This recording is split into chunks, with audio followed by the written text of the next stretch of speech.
सच्चिदानंद रूपाय। भगवान के 3 रूप हैं, सत्य, चैतन्य और आनंद। स्वरूप भगवान के अनेक हैं। हमारे वृंदावन आओ, स्वामी श्री हरदास जी महाराज ने जैसा विचार किया ठाकुर जी वैसे प्रकट हो गए। हृदयवंश महाप्रभु की जैसी कामना थी राधा वल्लभ लाल वैसे प्रकट हो गए। गोपाल भट्ट गोस्वामी के सौंदर्य के पीछे कामना थी तो शालिग्राम से श्री राधारमन लाल प्रकट हो गए। मीराबाई के लिए गिरधर गोपाल प्रकट हो गए। एक अभी उड़ीसा में एक मंदिर है, वहां ठाकुर जी का नाम है टोटा गोपीनाथ। कौन से गोपीनाथ? टोटा गोपीनाथ कैसे हैं? चैतन्य महाप्रभु के एक भक्त हुए, एक बार कथा सुना रहे थे और चैतन्य महाप्रभु बैठ के सुन रहे थे। बहुत ध्यान से सुनिएगा, सब लोग इधर देखो, यहीं देख के कथा सुनो बस। तो चैतन्य महाप्रभु के भक्त कथा सुना रहे थे, महाप्रभु जी बैठ करके सुन रहे थे। इतने में ही पता नहीं क्या कोई विरह का प्रसंग ऐसा कह दिया कि चैतन्य महाप्रभु को लगा कि ठाकुर जी कहीं चले गए मुझे छोड़ के। और थोड़ी देर के लिए महाप्रभु जी बैठे बैठे कथा सुनते सुनते अपने आसपास ऐसे हाथ पृथ्वी पर कुरेदने लगे। तो जिस भूमि पर वो बैठे थे मिट्टी थी वहां पर, वहां की मिट्टी को ऐसे खोदने लगे और ढूंढने लगे, नाथ हाँ नाथ कहां हो, हाँ नाथ कहां हो। इतना विरह हुआ कि खोदते खोदते अंदर से त्रिभंग लली ठाकुर जी का एक स्वरूप उनके हाथ पड़ गया, स्पर्श में आ गया। जैसे ही खोद करके निकाला तो ठाकुर जी का त्रिभंग लली स्वरूप। त्रिभंग लली किसको कहते हैं बंधु? जहां 3 भंगिमाएं हों उसको त्रिभंग कहते हैं। भंग मतलब टेढ़े। पहला भंग चरण, दोनों चरण ऐसे हैं ठाकुर जी के। दूसरा भंग कमर, कमर भी ठाकुर जी की थोड़ी सी ऐसे निकली हुई सी। अब मैं कैसे बताऊं बन के, आप सबको पता, आप सबके घर में वैसे ज्यादातर लड्डू गोपाल हैं, लेकिन जिनके यहाँ युगल सरकार हैं वो तो सब समझ रहे हैं। तो पहले तो चरण भंग, दूसरी कमर भंग और फिर तीसरी हल्की सी नार भंग। ये है त्रिभंग, इसको कहते हैं त्रिभंग लली। तो बिहारी जी, राधा वल्लभ जी, राधा रमन जी, हमारे वृंदावन में सबरे ठाकुर त्रिभंग लली हैं। तो ऐसे ही त्रिभंग लली ठाकुर जी प्रकट हुए। चैतन्य महाप्रभु ने उनको देखा, नाम रख दिया गोपीनाथ। और जो शिष्य कथा सुना रहे थे उन्हीं को ही दे दिए, बोले लो तुम्हारी कथा सुन के प्रकट हुए, आज से इनकी सेवा तुम करना। लेकिन चैतन्य महाप्रभु जब श्री जगन्नाथ जी में विलीन हो गए, ये खबर जब उनके शिष्य को पता चली तो इतना विरह हुआ, इतना विरह हुआ कि मेरे गुरुदेव कहां चले गए। विरह के कारण रोते रोते उनकी कमर झुक गई नीचे। अब वो मंदिर में जब सेवा करने जाते तो कमर झुकने की वजह से उनका हाथ जो था वो होठों से ऊपर नहीं जा पाता था। तो गोपीनाथ जी की जब सेवा करते तो चंदन कभी गाल पे ही लग जाता, कभी ठोड़ी पे ही रह जाता, माथे तक पहुंच ही नहीं पाता हाथ उनका। दर्शनार्थी आके बताते, बोले बाबा अब आपकी कमर झुक गई है, आपसे सेवा होती नहीं है, आप कोई पुजारी रख लो। तो उन्होंने एक बंगाली पुजारी रख ली है सेवा में। 1-2 दिन तो पुजारी ने सेवा की, बाबा केवल जाके भजन करते मंदिर में। एक दिन ठाकुर जी स्वप्न में प्रकट हो गए। स्वप्न में प्रकट होके बोले, बाबा मैं तेरे काजे प्रकट भयो और तेने कोई और को मेरी सेवा दे दी। बाबा बोले, ठाकुर जी अब मेरा हाथ ऊपर नहीं आ पाता, मैं आपकी सेवा नहीं, कमर झुक गई है मेरी, आपकी सेवा अच्छे से नहीं हो पाती, इसलिए मैंने एक पुजारी रखा है। ठाकुर जी बोले, हमको कुछ नहीं पता, हम आपके हाथ से सेवा कराएंगे। अगर कल वो पुजारी मंदिर में आया तो हम अंतर ध्यान हो जाएंगे। कोई पुजारी उजारी नहीं, आप आओ हमारी सेवा करने। बोले नाथ श्रृंगार नहीं कर पाता, मुकुट नहीं पहना पाता, चंदन आपके गाल पे, बोले कुछ भी हो आओगे आप ही। दूसरे दिन बेचारे मंदिर खोलने के लिए मंगला में जैसे ही गए, पुजारी जी से कहा आपकी छुट्टी, अब आप जाओ, हम ही करेंगे सेवा। बोले कैसे करोगे, आपकी तो कमर झुक गई है। बोले अब ठाकुर जी को वही रुचि है कि हम होठ पे ही चंदन लगाएं, तो फिर चलो। जैसे ही कपाट खोले मंदिर के तो भीतर देखे तो क्या हुआ, त्रिभंग लली ठाकुर जी जो खड़े थे वो बैठ गए, हाथ में बंसी लगे, टोंटा हो गए, नीचे की तरफ झुक गए। और मानो उस वैष्णव को बताया, ऐसे जैसे हम बैठे सुखासन में, आपने हमेशा वंशीधर ठाकुर जी को खड़े ही रूप में देखा होगा, कभी देखा बैठ के वंशी बजा रहे हैं? ये केवल टोंटा गोपीनाथ हैं उड़ीसा में। वो ऐसे हैं नहीं, अपने भक्त के लिए है गए टोटा, इसलिए उनका नाम पड़ गया टोटा गोपीनाथ। तो अपने भक्त के हृदय की भावना से ठाकुर जी रूप स्वरूप तो बहुत सारे धारण करते हैं, पर ठाकुर जी के रूप 3 ही हैं, सत्य, चैतन्य और आनंद। सच्चिदानंद रूपाय विश्वोत्पत्त्यादि हेतवे तापत्रय विनाशाय श्री कृष्णाय वयं नमः। तो स्वरूप भले ही कितने भी हों भगवान के, पर रूप 3 ही हैं, सत्य, चैतन्य और आनंद। सबसे पहला भगवान सत्य है। आप किसी भी मंदिर में चले जाओ, ठाकुर जी के सामने जाते ही आपके भीतर जितने रहस्य छुपे हैं आपके, सब अपने आप आपको दिखने लग जाएंगे, अपने आप प्रकट होने लग जाएंगे। क्यों? क्योंकि वो सत्य हैं। जैसे प्रकाश में आते ही खोई हुई वस्तु भी मिल जाती है, ऐसे ही आप चाहे कितने भी रहस्य अपने छुपा लीजिए, अगर आप वास्तव में ठाकुर जी के सामने गए तो निश्चित है कि आपके रहस्य जो भी छुपे हैं सब प्रकट होंगे, आएंगे भीतर से। क्यों? क्योंकि वो सत्य है। ठाकुर जी का पहला स्वरूप सत्य।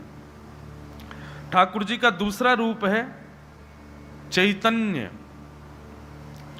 भगवान जड़ नहीं है और कभी जड़ मानना भी नहीं है। ये तो केवल एक साधारण मूर्ति है, कहीं बैठा दो, कुछ भी पहना दो, कुछ भी खिला दो, ऐसा नहीं होना चाहिए। ठाकुर जी साक्षात चैतन्य है। जैसे एसी से हमको सर्दी लग रही है, हीटर से हमको गर्मी लग रही है, हमको भूख लग रही है, प्यास लग रही है, ठीक वैसे ही ठाकुर जी भी चैतन्य है।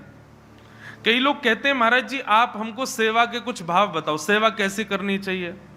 केवल इतना समझ लीजिए, आप उनको मूर्ति मानना बंद कर दो, सेवा करनी नहीं पड़ेगी, अपने आप होती रहेगी। जो लोग केवल साधारण प्रतिमा समझ लेते हैं, मूर्ति मान लेते हैं, अष्ट धातु की, चांदी की, सोने की, जिस भी भाव में, वो सेवा नहीं करते। फिर सेवा तो तभी होती जब आप उनको साक्षात ठाकुर जी समझो।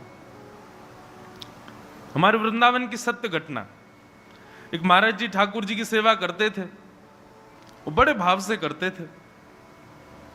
इसी भाव से करते थे कि साक्षात चैतन्य हैं। अपने लिए भले ही व्यवस्थाओं में कटौती हो जाती थी, लेकिन ठाकुर जी के लिए पूरी व्यवस्था।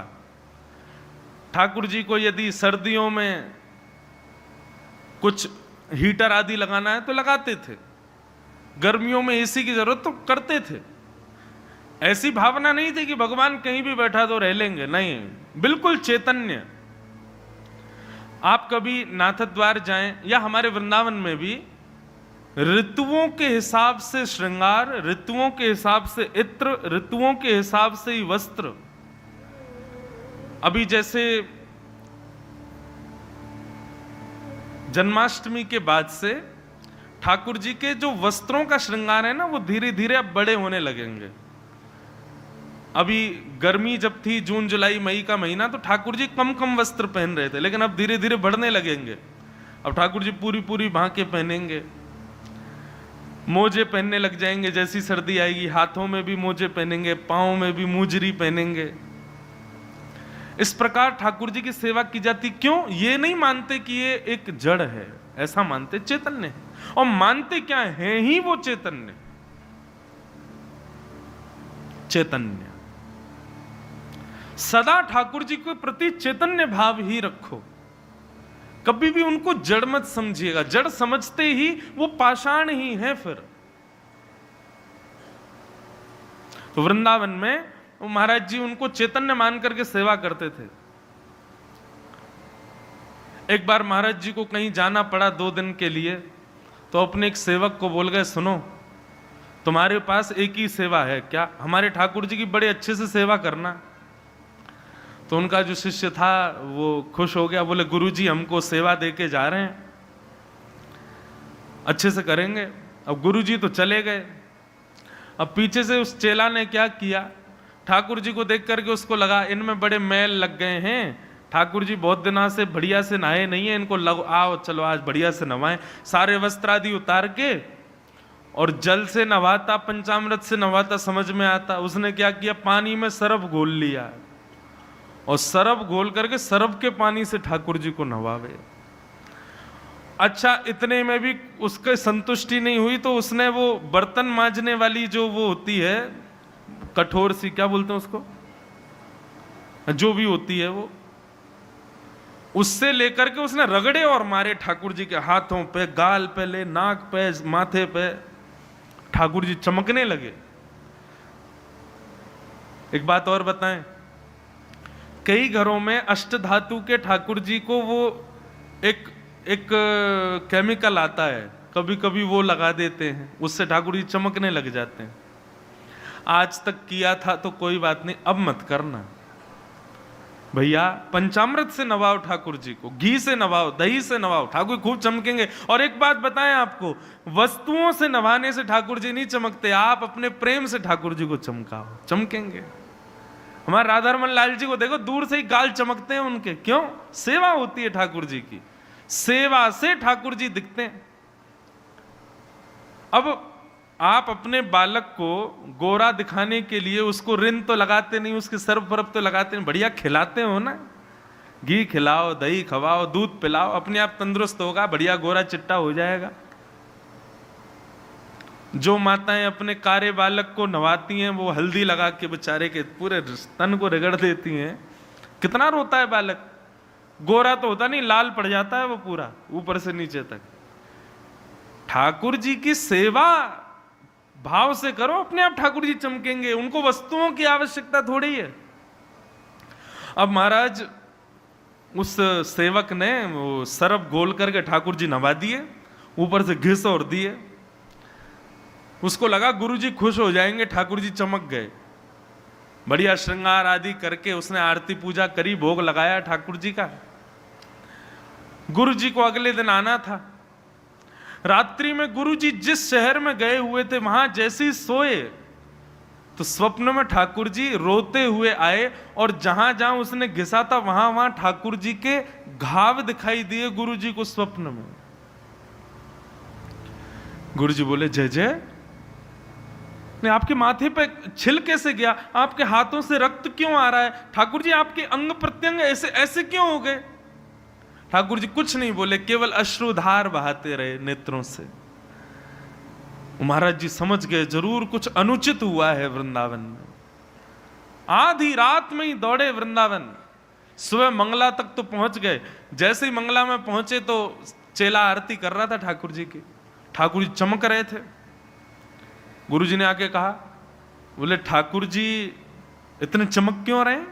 बोले गुरु जी अच्छे लग रहे हैं ना, मैंने बहुत जोर से नवाए ठाकुर जी, कल मैंने बढ़िया से, बहुत सारा मैल था सब छुड़ा दिया ठाकुर जी का, देखो कैसे बढ़िया लग रहे हैं।